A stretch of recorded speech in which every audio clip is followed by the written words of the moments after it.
Good afternoon and welcome to the 162nd episode of the Georgia Farm Bureau Georgia Prep Sports Drive for the GHSA State Title. Our guests today are going to be Harrison head coach Josh Cassidy. They had a massive win last Friday against North Paulding that really shifted and changed everything in Region 3. They have a big matchup against Hillgrove this Friday at home, and then we're going to have Sandy Creek head coach Brett Garvin on. They're coming off a big win over Carver-Atlanta and are getting set to play Cedar Grove, another massive region game. And then we're going to bring on Najeh Wilkins in the middle slot to just talk about some of these other matchups. Tell you what, the playoffs are approaching closely. I woke up and had frost on my car this morning, so it's coming. Life comes at you fast, but we have a couple more weeks to play in this regular season. It's going to be outstanding. And one quick reminder, you can go to scoreatl.com. We have our results from the volleyball playoffs last night as well as softball. So we'll go ahead and kick things off. Bring on Josh Cassidy. Coach, how's it going? Good afternoon, guys. Thank you so much. Good. How are you? Doing well. So I said this past week I thought you guys were the biggest winners. That massive score you guys had on North Paulding to really kind of redefine your season heading into these final 2 weeks.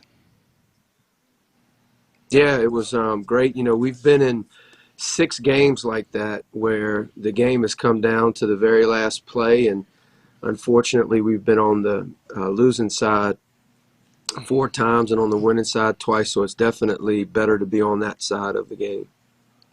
Yes, certainly. Just looking at the schedule, there's all those close games.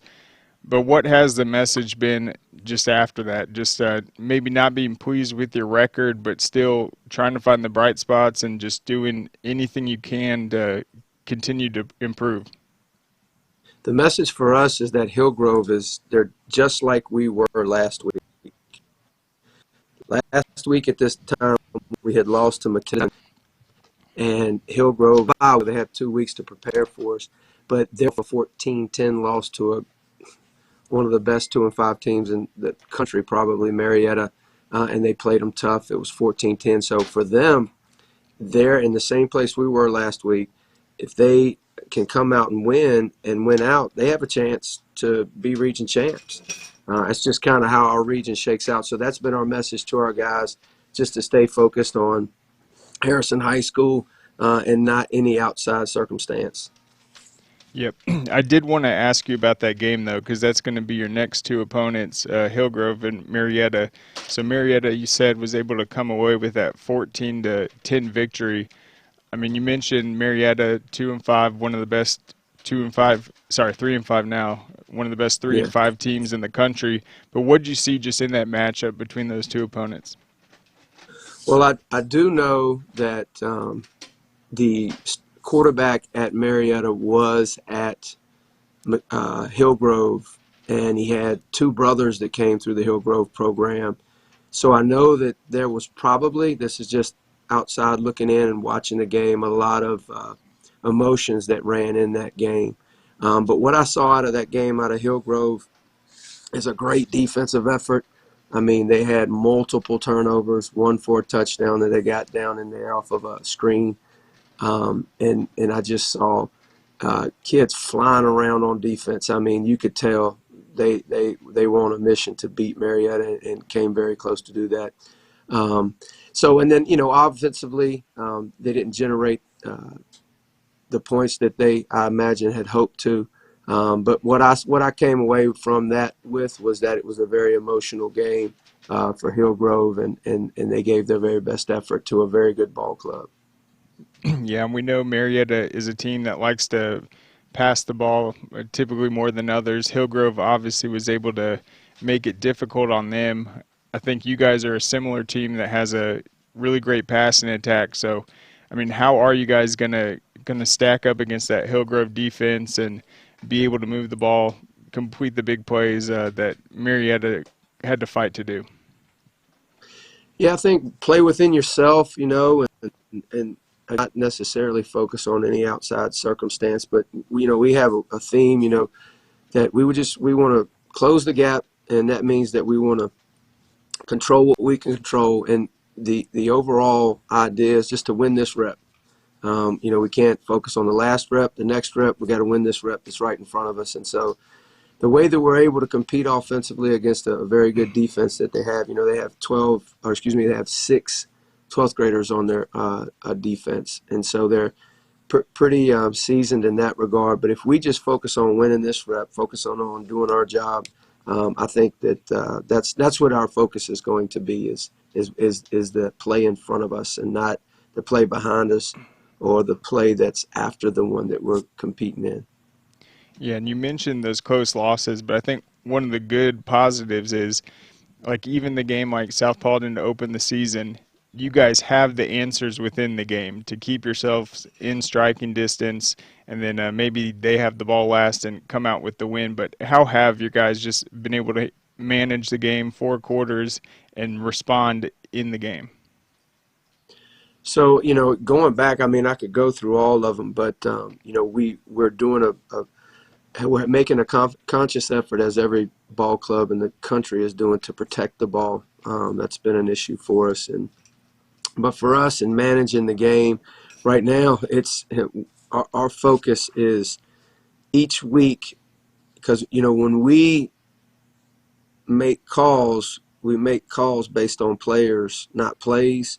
And that's for both sides of the ball. So our guys, our coaches, have been planning on the weekends to create a game plan that would put our players in the most advantageous position against the players we're competing against. So, to answer your question, the way we're managing that is we're focusing on players, not plays, for both sides, for both teams. And we're going to try to personnel and put our guys in the best position.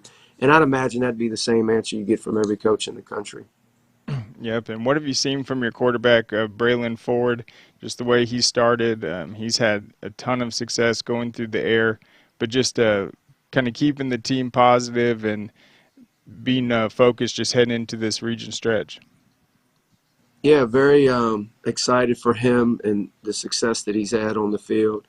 The one thing that we're looking for out of him and that he's starting to develop is leadership, during practice. And we talk to our guys about being called to a leadership position, it not being based on convenience, but commitment.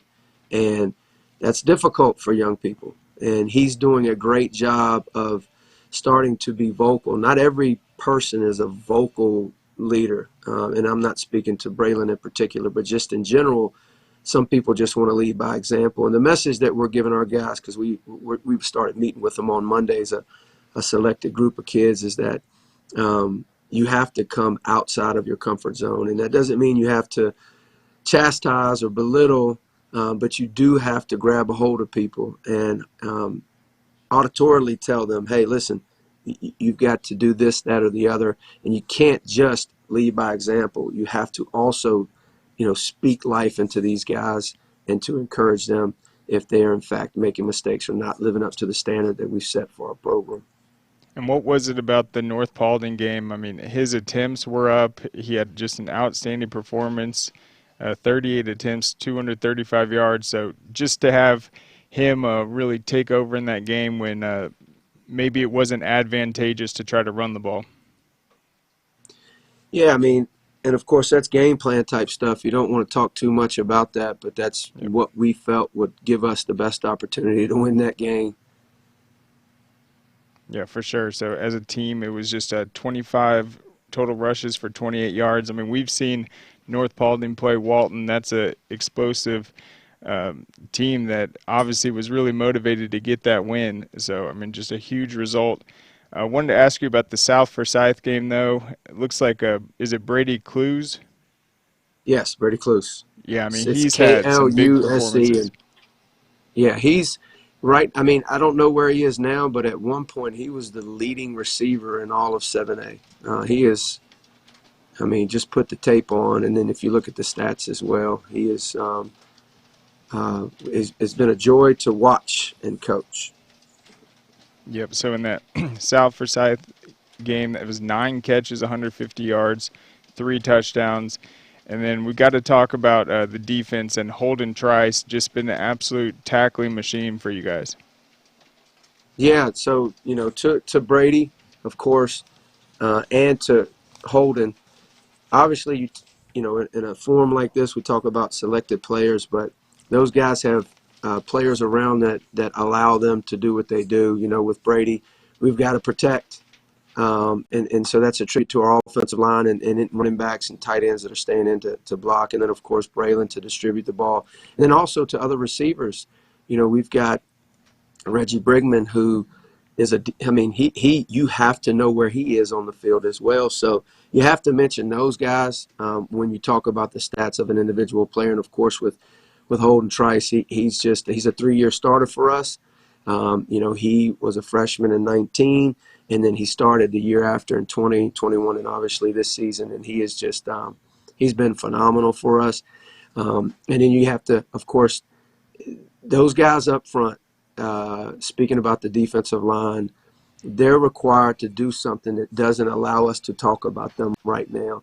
But what they do allows Trice and other linebackers to roam free and make plays. And then, you know, I have to also mention the coaches, you know, that are guiding these young men. You know, Coach Thompson's our offensive coordinator, and we've got a very supportive offensive staff. Our offensive line coach, B.J. Locke, our wide receiver coach, Coach Meese, our running back coach, Coach Farmer, and our tight end sniffers coach, Coach Turner. And then on the defensive side of the ball, Coach Mahan, we brought him in as a defensive coordinator this year, and he is actually working with the inside linebackers, which is, of course, Trice. And then the support that he has on the defensive side of the ball. On the D-line, we've got Braden Langford, and the outside backers is Coach Williamson. And then the secondary is both Coach Hill and Coach Mitchell. So those guys pour themselves into those players, and not just those individual players or even individual coaches, but the group collectively has done a very good job. And obviously our defense has been playing very well, looking at the stats. And we're very thankful for all of those guys, both players and coaches, and all the work they put into this. Yeah, speaking of defense, your first win of the season against Paulding County, you had the 2 defensive touchdowns. I think that was Quentin, is it Colbert? I can't read my own handwriting. Quentin And then Collins. Collins, okay. And then C-U, Colin yeah, O'Hare. C-U, yeah, Colin O'Hare. So, yeah, we had it was a deflected pass for Quentin, and Q, you know, picked it and went 6. And then the other one was a fumble, and Colin O'Hara, junior linebacker for us, scooped it up and took it the rest of the way. Yeah, so big turnovers in that game. And then the next week against Denmark, another close game, and I always talk about how talented that team is, and they just have a knack of winning close ones. But I mean, what did you see just in another fight where you guys didn't get the result you wanted, but you know you're kind of at that midpoint of the season, and it's only going to get tougher? Yeah, so for us, I mean, that was a very disappointing one for me. You know, we had 5 turnovers that game.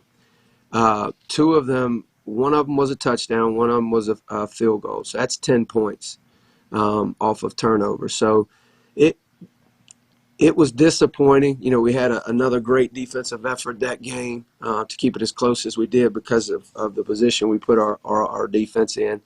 But we just, that as difficult as it was to experience and go through, I really think that those games are preparing us for what lies ahead this week at Hillgrove. I believe we're going to have a close game. I think that, you know, it's going to come down to the end, and my hope is that we can lean on those experiences, you know, against those close games like we had against South Paulding, because going back to South Paulding, it was 21-19, or excuse me, it was 21-20, and I opted to go for a 2-point conversion with under 70 seconds remaining, and we didn't get it, and then we loaded the box and they busted one on us late.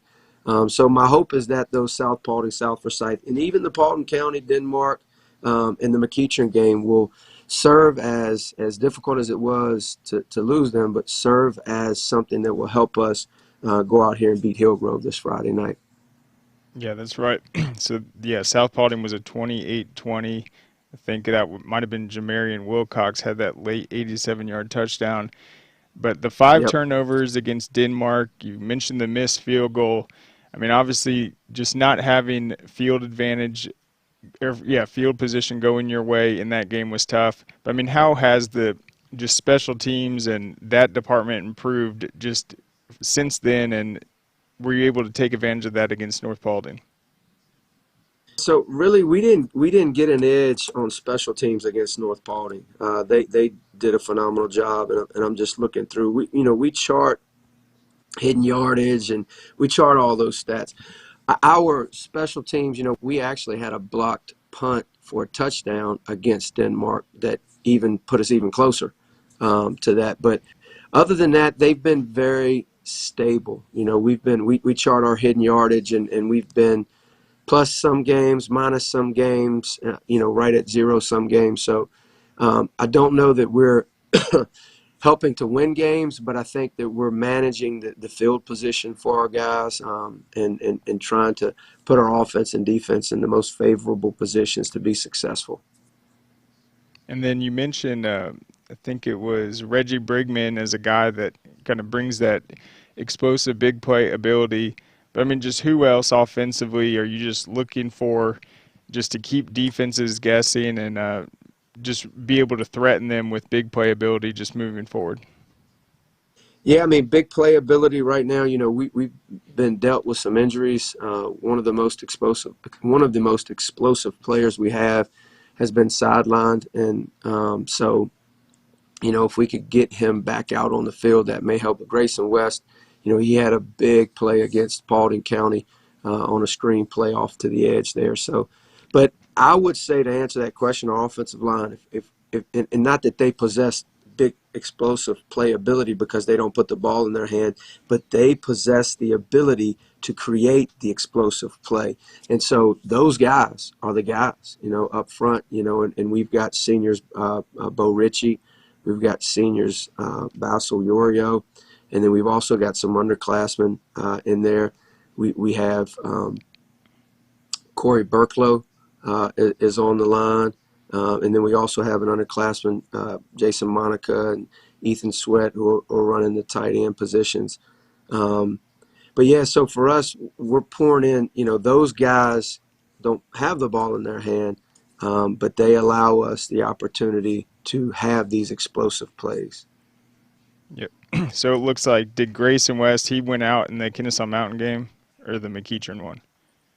Yeah, he's been struggling. He played McEachern game, but he had an issue during the Kennesaw Mountain game. He ended up finishing the Kennesaw Mountain game, but that's where he hurt himself, and he's come back. And when you have those injuries, sometimes it's an ongoing thing throughout the year.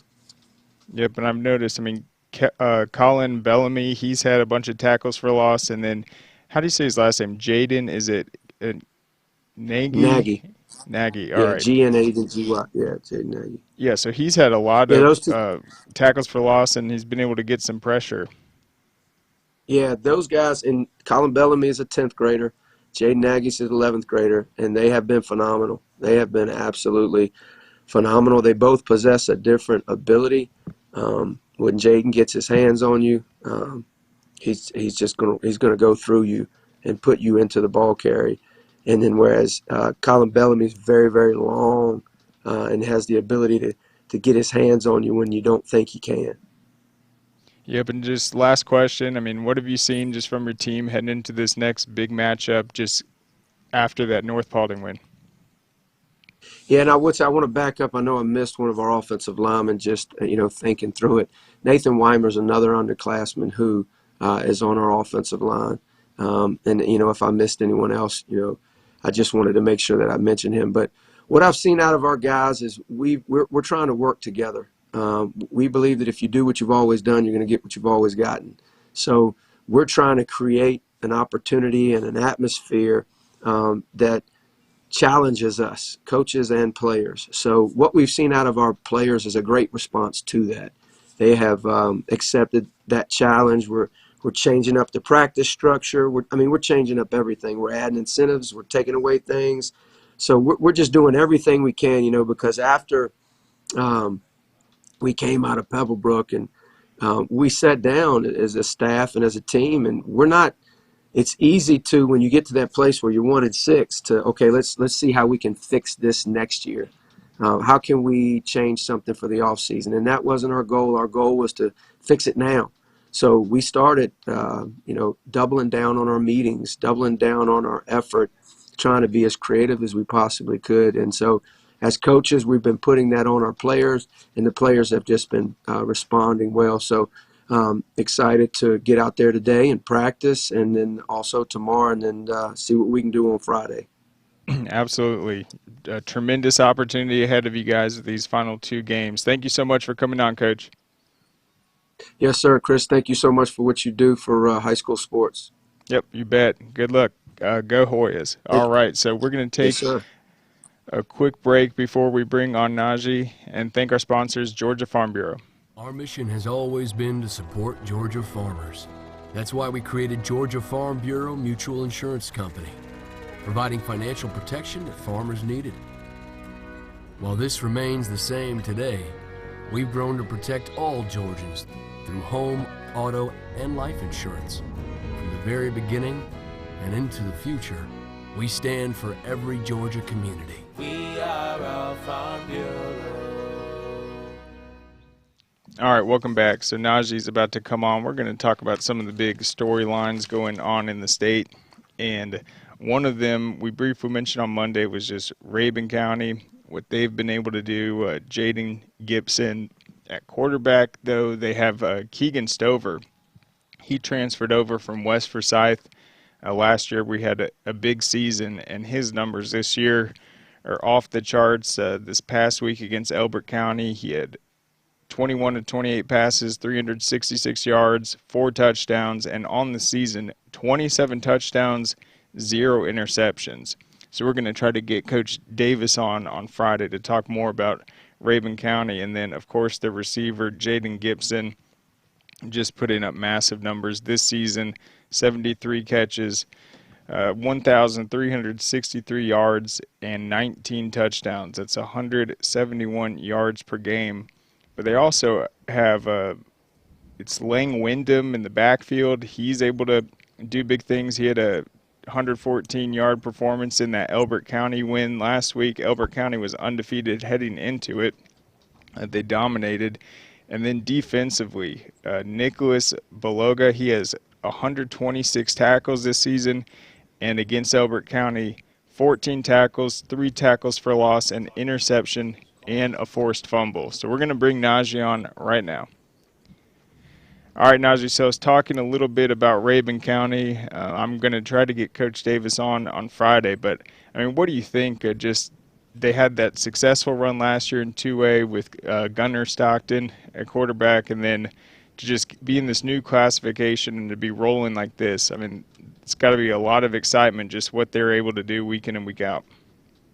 Yeah, definitely. I didn't even know. I should have asked you this, Craig. I didn't know Gunnar Stockton committed to UGA. And what is at UGA currently right now? I didn't even know that. But I thought that was pretty cool to see. But, yeah, they're just having a great year. 8-0 right now, 1-0 in the region. I think only 2 more region games for them before the end of the season. But, I mean, just phenomenal players. Very lethal in the passing attack, very lethal offensively, hard to be stopped. And they pretty much, won a lot of their games with ease. And I think, the guy that, broke the records yesterday or last week, receiving yards for a career, receiving touchdowns for a career. I mean, right now, listen to the stat line in their last game. 13 catches, 285 yards, 4 touchdowns, averaged 22 yards per catch in their last victory. So far this season, Gibson has 1,363 yards and 19 touchdowns. He's first in the state in receiving yards. Then their quarterback, Keegan Stover, balled in their last game, 366 yards passing, 4 TDs. Completion percentage of 75% on his passes. And then Stover is also currently second in the state in passing with 2,400 yards this season. So he's averaging about 300 yards a game. They have 2 more games, so he could very well hit 3,000 yards at the end of the season. So right now, 27 touchdowns and 0 interceptions. So, I mean, this team is just very good offensively. Yep, and they've got, let's see, Athens Christian and then Commerce to close it out. And so, yeah, Gibson has the 19 touchdown receptions, so that's 19 of the team's 28. So he's obviously their primary guy, but, I mean, the other guys are involved, and I mentioned Lang Wyndham's been great in the backfield too, and then that defense has been performing well.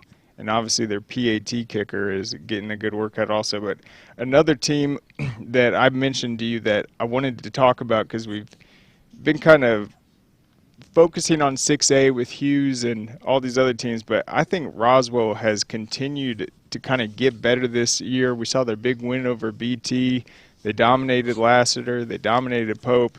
So just upon a closer look at Roswell, I mean, how serious are their chances in this really talented 6A? Very intriguing, I would say. Right now, their only loss was to a very good Milton team, who currently is at 4-3, 2-0 in their region, and that loss was 14-7. And they lost this game really is because they had two interceptions in that game and 15 penalties. So that really made the difference. And then, they had nearly double the first downs that Milton had in that game. So obviously their defense stepped up big in that game. So, Roswell, they got Sprayberry this week. I think they'll handle their business there. And they got potentially a big region showdown in the next few weeks. If Alpharetta handles their business and beats Blessed Trinity and wins their following game after that, that could be for the region championship. So, I mean, Alpharetta, they got to get through, obviously, Johns Creek, I believe, this week. But I think, it'll just be great. And I'm really impressed with Nakai Davenport. 1,014 yards and 10 touchdowns so far this season. His longest run is 96 yards so far. Has 13 total touchdowns, averaging about 145 yards a game. So they can run it, and they can very well pass it as well. And, defensively, these guys are kind of going under the radar.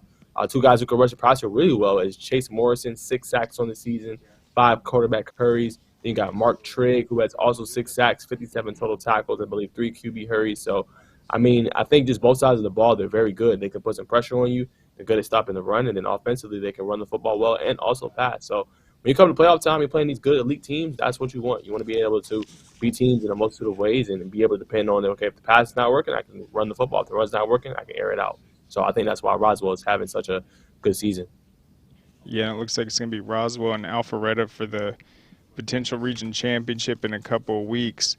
I mean, but you mentioned what Nakai Davenport's been able to do rushing the ball. Yeah, he's been great, especially these last few games. Just 9 carries, 213 yards, 3 touchdowns against Pope, 6 carries, 192 yards, 4 touchdowns against Lassiter. And then you look at their receivers with KJ Smith at quarterback. They have Ethan Nation who can come over and run routes. He's obviously a great defensive prospect. But then Christopher Elko's had big games, Dylan Williams, and Ethan Kreit. So I think Roswell does have a lot of talent on that team, and they certainly are benefiting from going from 7A down to 6A. I mean, you have Woodward Academy. I think they're under the radar this year. They look great, a 6-1 team.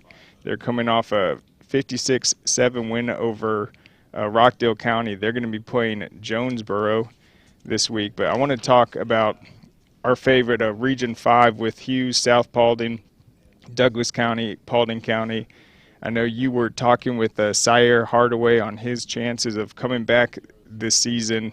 They're playing East Paulding. They're coming off the bye. So, I mean, is this the moment he kind of comes back in and they transitioned, they were able to steady the ship and run the ball, but do you think he's going to come back in and really kind of spark this run that Douglas County wants to make? Yeah, I think so. I think, first couple quarters is going to be a little bit slow for him because, obviously coming off an injury, you got to get back acclimated to, kind of that game speed and getting hit again and things like that. But, yeah, I think he's going to be where he dropped off at. I think he's going to come back because he was third in the state in passing before he got injured. And, they're going to have some good tests. They got East Paulding. I think they got Noonan. Then they have a big showdown against South Paulding, who's got a running back, Jamarion Wilcox, who run the ball very well. So that's going to be a very entertaining game. But, yes, I think he's going to, with those playmakers, Monte Gooden, James Johnson, Deuce Alexander, I think they're going to go where they left off, and it'll be interesting to see with actually a tougher region than most when you come to look at it. But, I mean, Sakai Woods on the defensive side of the ball, Zachariah Keith, Deuce Alexander. They got the team to be able to play well, and I think he's going to ball out, and I think he'll put a lot of people on notice. Yep, and that entire region was off on a bye last week, so it'll be interesting to see how Hughes comes out, how South Paulding comes out. But let's talk about our game, because I think one of the things you mentioned was just absolutely true. You said Dylan Lonergan is actually Brookwood's leading rusher, so obviously Grayson's defense is phenomenal. Dylan's able to do a lot of different things. He is kind of that X factor when he can pick up yards and use that vision to kind of take advantage of opportunities running the ball. But, I mean, how do you think Brookwood's able to just move the ball and kind of keep that great Grayson defense off balance? Yeah, so they got James Prother. I believe there's a running back that I think second in rushing. So I mean, I think it's going to be a balance because I can't wait to talk to Coach Adam Carter later on, hopefully today or tomorrow, just to kind of ask about some of his linebackers that are very, very good. Jalen Smith, Tennessee commit.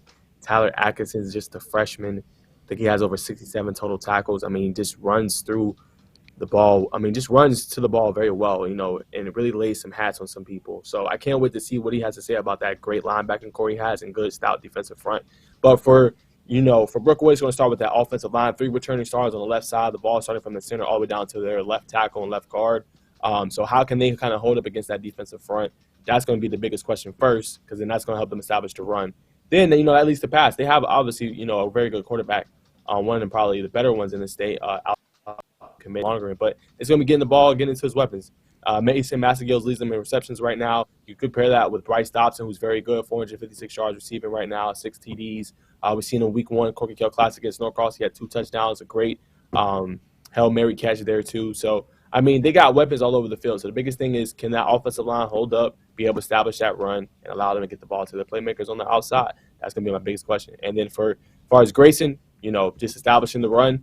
They love to run it with Joe Taylor, 1,000-yard rusher last season, 12 touchdowns. Also, Dylan Elder, what kind of running attack can they get going offensively? Will that let them be able to kind of open up the attack, passing the football, getting into Caden High, and obviously getting into JoJo Sloan Jr., LSU commit as well? Absolutely. I think you're right about that. Grayson's going to want to run the ball.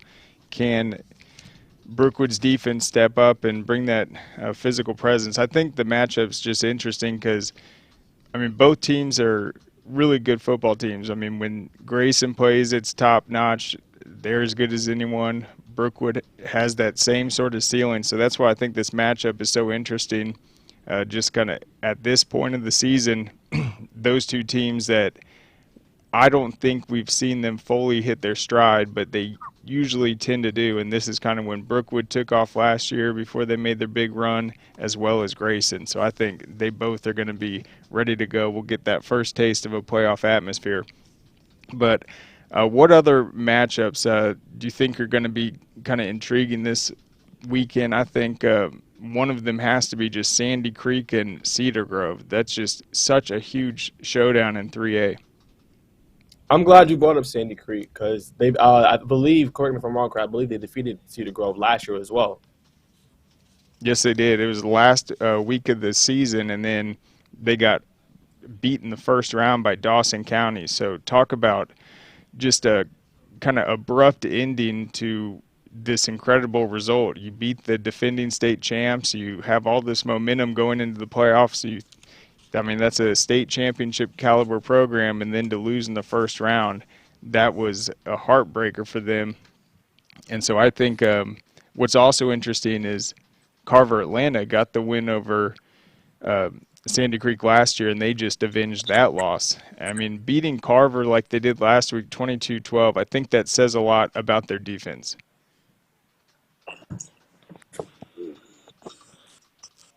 Oh, we lost Najeh for a second. Looks like Coach Garvin's on now. But, yeah, that 22-12 win over Carver, I mean, that's really impressive. We know how good Carver's Buchanan is, DeAndre Buchanan. Their quarterback, Bryce Bowen's outstanding. And they were really well prepared, and their defense has been balling out and giving them a chance. And obviously it's going to be a big test against Cedar Grove this week. But I think they can do it, and we're about to talk to Coach Garvin about his team. So we'll go ahead and take a quick break, though. Thanks, Najeh, for coming on. Sorry you got cut off like that. But we will be back on the other side.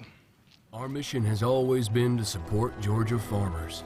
That's why we created Georgia Farm Bureau Mutual Insurance Company, providing financial protection that farmers needed. While this remains the same today, we've grown to protect all Georgians through home, auto, and life insurance. From the very beginning and into the future, we stand for every Georgia community. We are our Farm Bureau. All right, welcome back. Coach Garvin, how's it going? Good. How are you today? I'm doing great. Thank you so much for coming on. So, the first question I have for you, you open up the season against Noonan. I've mentioned before. I mean, you guys had that tough first round loss in the playoffs last year, just after a great season. But what was it like just going up against Coach Walker, and what did he say about this year's Fighting Patriots after that game? It's always fun to play. Anytime you play somebody that you got, a relationship with, a past relationship with, just the competition part of it, I think, is always exciting. Nothing. He just, it was early in the season, first game of the year. It's hard to tell what anybody's going to be doing game 9 or 10.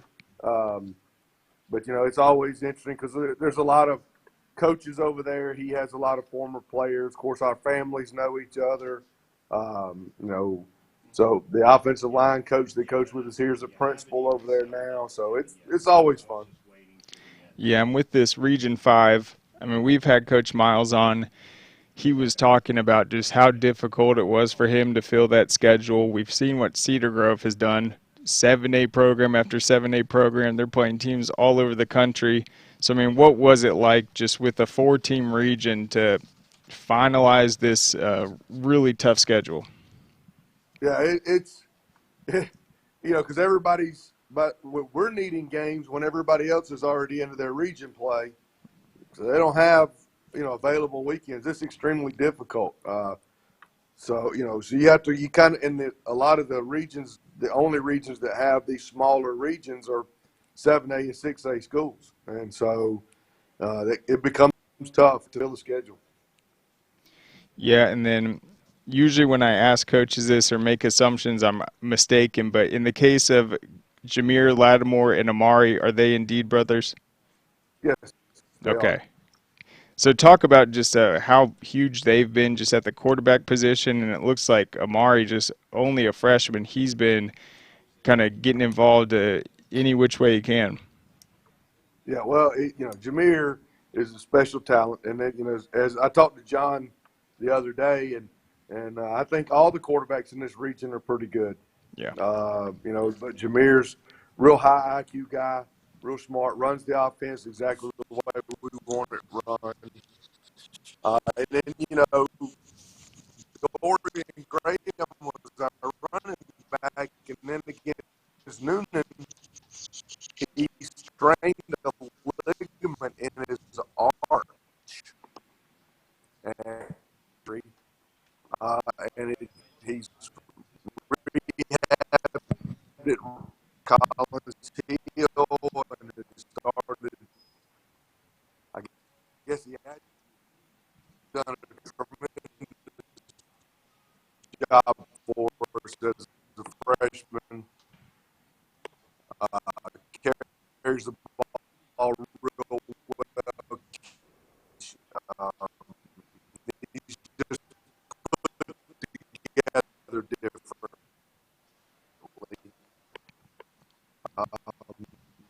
So he's just done a fantastic job. Can't say enough. I think it was froze. All right, Coach, can you hear me? Yeah, I All right, got you. I all right, got it you. broke up a No little bit. Yeah, question. you were talking about Amari. I think you might have mentioned he has been dealing with an injury while he's been having all this success. I think the Alexander game, talk about a breakout performance, 7 carries, 54 yards, a No, touchdown, also no, no, 3 that, no, catches, no, 35 no, yards, no. a I was touchdown.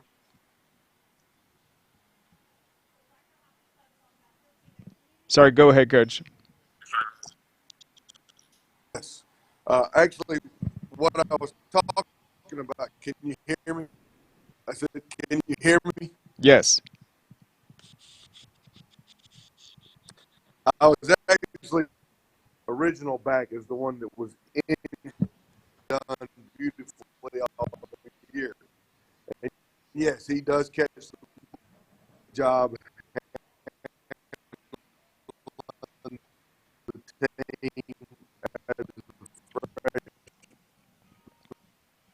team just outstanding. I look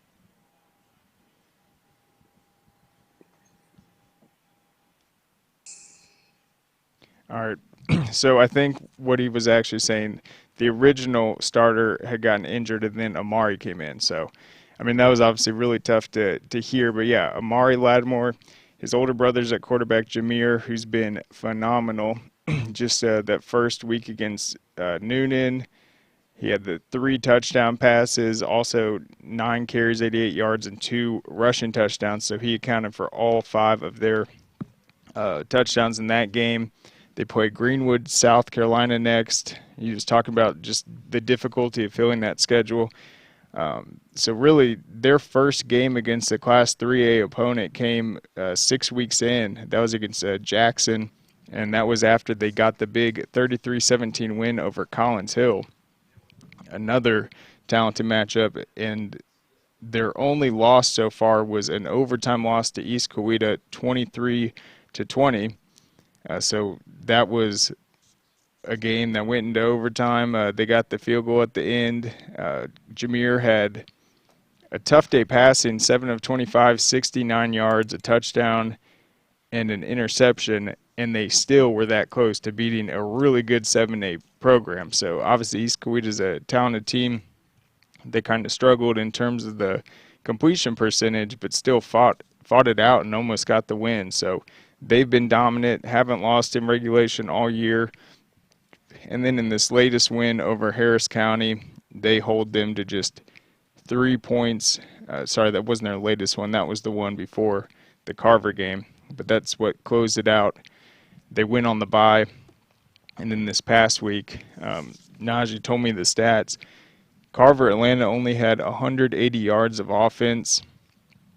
Looks like 132 passing for Bowens.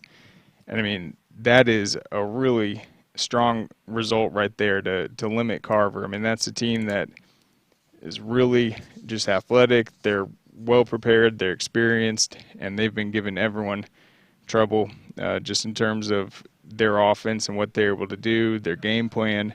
So that's a great sign. So you look at the Carver result, that's a 22-12 win. Defense plays great. The week before, 33-3 win. And then the week before that, 29-7 win against Jackson. Jackson doesn't get on the board till the second half. And they were also able to kick a field goal with Jacob Norris in that game. So that's a good sign. So we have Coach back. Coach, can you hear me? It was breaking up earlier. I'm sorry about that. Oh, that's all right. Yeah, I got you. All right. So I was just mentioning how great the defense has been kind of these last couple games. I mean, is that something you've seen too, just them really getting to kind of mid-season and playoff form? Yes. The defense has really picked up here lately. You know, I could hear you the whole time going through the recap in the season, and you know we played really well all year, but the defense has really been focused the last couple of weeks. And you know, when you play somebody else about this region, and it's one of those things where you know if you come out with a win on Friday, that's pretty special, in my opinion, because there's some pretty tough, not many of them, pretty tough competition. Yeah, and obviously this next – oh, sorry. Be able to hold Carver, I think, something like that, and be able to do that. And because it was a tight game for a while.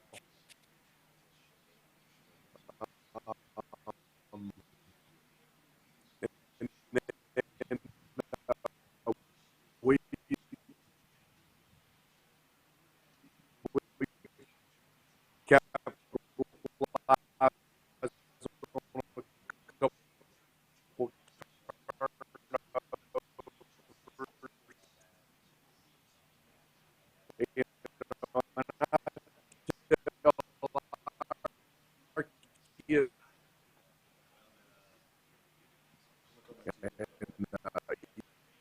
Okay.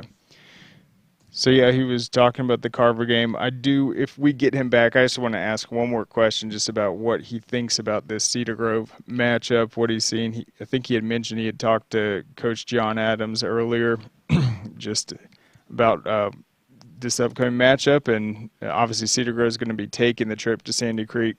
So we got them back. Let's just see if yeah, Coach, we're having some trouble just with the communications and the stream, but wanted to ask you one more question just heading into this big Cedar Grove matchup.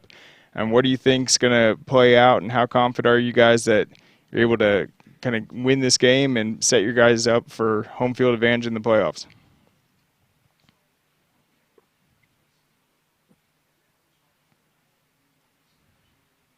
Uh, you know, they're extremely talented. John and his guys do a great job with them. Uh, they're extremely talented. They're very explosive. They're fast. They're physical on defense. So, you know, we're just going to have to match them with what they do well. We're going to have to be able to do it well as a team also. And, you know, and then at the end of the day, you play the game, and I could see it coming down to who has the ball last and drives down the field, scores, kicks field goal, whatever, game, because, you know, you're talking about Cedar Grove, who championship last year, you know, the last 10, 12 years, you can't talk about high school football in Georgia without talking about Cedar Grove. So, you know, so it's going to be a test for us. I look forward to it. Excited. Absolutely. Well, Coach, thank you so much for coming on. Best of luck this week. That will be a game everyone will certainly be following. And just good luck, Coach.